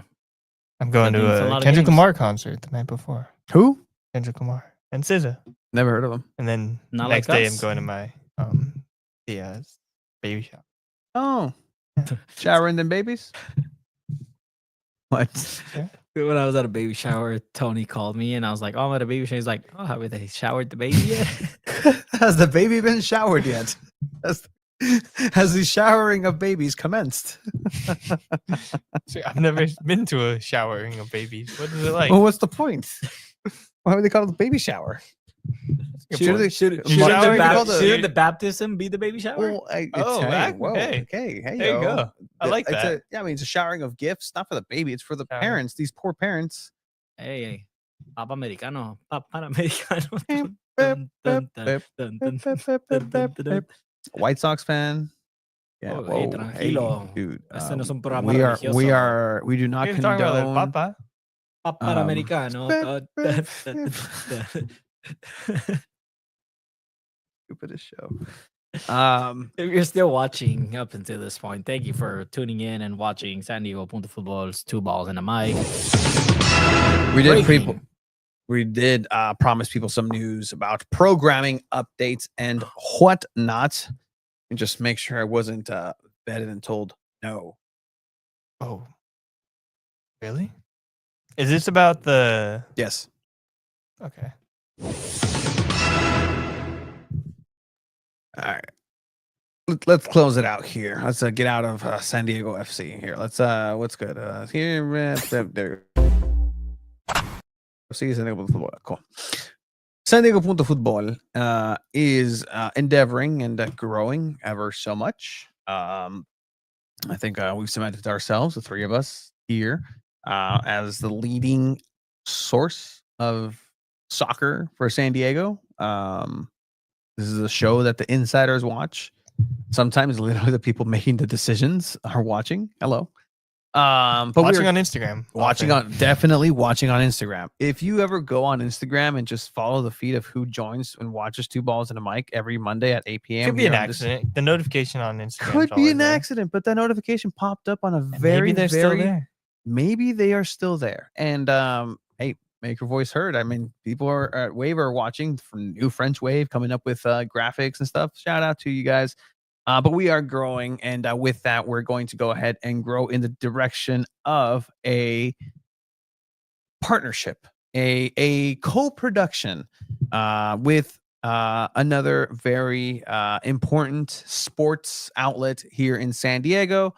So it is my honor to announce that we are going to go ahead and be moving into a co-production with Padres Hot Tub, and we're going to go ahead and be having a show coming up to be announced. I mean, this is the announcement in a way, but more information to be rolled out with the great and fabulous Craig Elston on San Diego /Padres Hot Tub. We're going to go ahead and have those details later, but there is going to be a show with Craig Elston on some sort of waves, internet waves, not airwaves, but in a space to discuss soccer in San Diego, specifically San Diego FC. And the way that they play and just everything in between. Another outlet, another chance to get involved. So that's going to be coming in the next coming weeks. Craig Elston and Tony Sanchez, along with our pals here, Abe and Chiba, making appearances as well as I believe what's that? Chromatic FC. Some of the writings over on Substack. Alex Pena joining that as well. So more information to come on that front. So season's greetings to everybody, and season's greetings to you, people. That's check it out. It's gonna be a fun one. Yeah, Chromatic FC has some good stuff too. You post the heat maps and stuff for players. Yeah, no, it's great stuff. Great stuff out there. So really cool things coming in. Esteban's getting excited. Clappity clap. Season's greetings to everybody. I thought you were talking about the other news that's coming out tomorrow. There might be news tomorrow, guys. There might be some news tomorrow. That's all. There will be some very important announcements. News. We'll see. Maybe not. You never know. Things change. Very. Again, if you're here, you deserve to know that there's at least going to be something important happening tomorrow at 8 a.m. 8 a.m. that early? 8 a.m. Check the sources. Do you have something ready already? I guess. The thing is, Abe's gonna go home and do whatever 23-year-olds do. He's not gonna go to sleep, and then he wakes up at 11 a.m. No, I have to wake up early because I have to drive at freaking hour to Del Mar to interview Maria Sanchez. And by then, this news should already drop for soccer in San Diego. Okay. And it should be potent. It should be important. It should be something to look out. Yeah. 8 a.m. Mexicali time. Yeah, no. Look forward to the detailed article explaining all of this, Abe. Season's greetings, everybody, for joining us here on San Diego Punto Football. Two Balls and a Mic. We will be back next week with more soccer action for Alejandro Chiavia, Señor, Abraham Zepeda, and me. Bye.